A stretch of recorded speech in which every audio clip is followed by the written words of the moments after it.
Et avant ça, il y a des messages qui sont envoyés aux concernés du contenu pour prévenir que voilà, ce contenu ne cadre pas avec la politique de la communauté.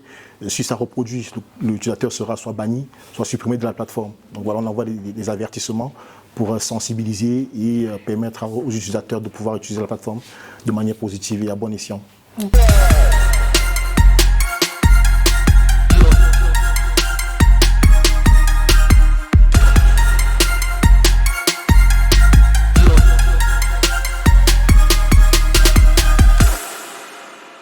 Okay.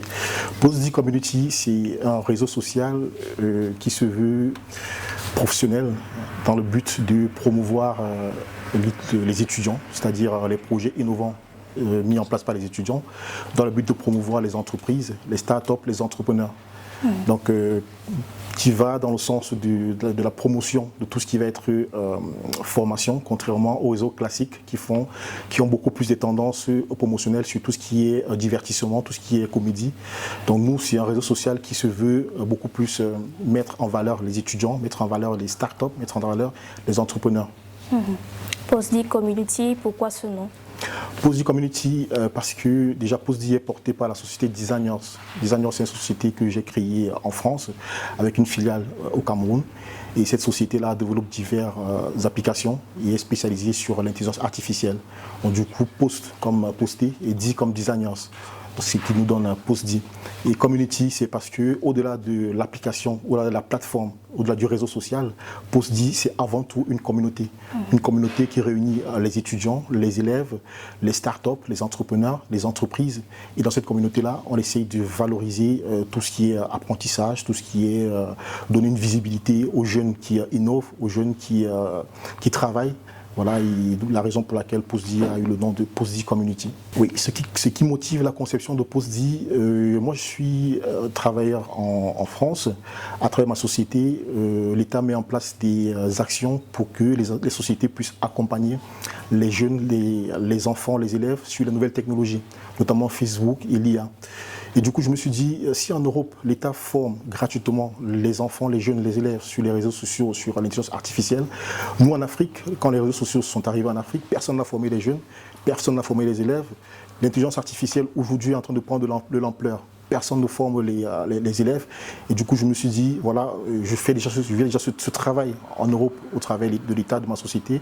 Pourquoi ne pas aller aussi en Afrique pour aider, accompagner les jeunes dans le bon usage des réseaux sociaux, la désinformation, la lutte contre les fake news, les campagnes de sensibilisation. Voilà, pourquoi ne pas apporter cette contribution-là et puis donner un coup de pouce aux jeunes sur tout ce qui est réseaux sociaux, à l'usage de façon positive et sur tout ce qui est intelligence artificielle, sur l'apprentissage et comment exploiter ces nouvelles technologies. L'application fonctionne de base comme tout réseau social, c'est-à-dire disponible sur l'App Store, sur le Play Store, sur Internet à travers le lien postdi.fr. Donc juste avec une connexion, n'importe quel individu peut adhérer à la plateforme.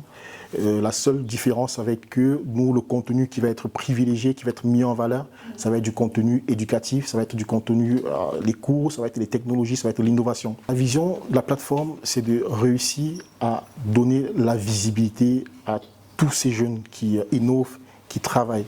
Parce qu'aujourd'hui, les réseaux classiques, vous convenez avec moi, lorsqu'on se connecte, ce qu'on va défiler le plus, ça va être de la comédie, ça va être du divertissement, ça va être tout ce qui a trait à ce qui divertit. Et on s'éloigne de l'éducation, on s'éloigne de la formation, on s'éloigne des jeunes qui innovent. Voyez-vous, il y a encore quelques jours, un jeune Camerounais a eu le prix Nobel du Commonwealth. Les réseaux sociaux, on n'en parle pas. Et nous, aujourd'hui, notre objectif, à court terme et à long terme, c'est de réussir à développer une communauté qui met en valeur ces jeunes-là et pourquoi pas apporter des accompagnements financiers pour pouvoir aider les jeunes qui réussissent, les jeunes qui innovent et les jeunes qui s'en sortent mieux, que ce soit dans l'éducation, que ce soit dans la formation, dans les écoles, les institutions supérieures ou que ce soit dans l'entrepreneuriat des jeunes. Donc voilà, l'objectif à terme, c'est de pouvoir développer cette communauté-là et apporter notre accompagnement à tous ces jeunes qui, de par le travail, font de grandes choses, mais restent dans l'ombre parce que les réseaux classiques ne mettent pas suffisamment en visibilité ces jeunes qui travaillent. La plateforme, elle est subdivisée en trois rubriques. On a une rubrique sur le profil, une rubrique colonne qui va être l'activité de la plateforme, c'est-à-dire les publications, les posts, les commentaires. Une rubrique qui va être sur l'activité de la plateforme, c'est-à-dire les photos qui sont publiées, les documentaires qui sont publiés, les cours qui sont publiés. Après, on a des fonctionnalités classiques telles que la messagerie instantanée. Donc, les étudiants peuvent discuter entre eux, enfin les utilisateurs, pas seulement les étudiants, bien entendu, peuvent discuter entre eux. La possibilité d'avoir la création des groupes, la création des pages, la création des statuts, et puis particulièrement l'option focus qu'on a dans la plateforme, ça va être l'intelligence artificielle. La plateforme, elle est basée sur l'intelligence artificielle, c'est-à-dire l'intelligence artificielle fait un travail de scanning dans la plateforme pour vérifier tout ce qui va être contenu illicite, tout ce qui va être du contenu qui ne correspond pas à la plateforme, pour envoyer des signalements, pour supprimer ce contenu-là. Et en plus de cela, du travail qui est fait par l'IA, les étudiants peuvent également interchanger avec l'IA, que ce soit sur l'apprentissage, la formation, ou apprendre à utiliser l'IA de la manière la plus positive possible. Déjà aujourd'hui, la plateforme elle est internationale, donc elle existe sur les différentes plateformes à travers Play Store, App Store. Aujourd'hui, on a différents partenariats, en plus de l'IA que j'ai cité. Nous avons des partenariats avec des écoles françaises. Nous avons des partenariats qui sont en train d'être noués au Cameroun.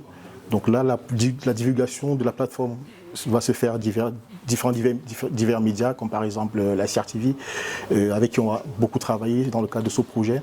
Et on est également en discussion avec Orange, Camtel et MTN pour la promotion de la plateforme. Donc on a pas mal de sponsors qui sont en train d'être intéressés par ce projet et qui commencent à nous accompagner pour vulgariser le projet et divulguer ce projet de la manière la plus large possible. Avant ça, il y a des messages qui sont envoyés aux concernés du contenu pour prévenir que voilà, ce contenu ne cadre pas avec la politique de la communauté. Si ça reproduit, l'utilisateur sera soit banni, soit supprimé de la plateforme. Donc voilà, on envoie des avertissements pour sensibiliser et permettre aux utilisateurs de pouvoir utiliser la plateforme de manière positive et à bon escient.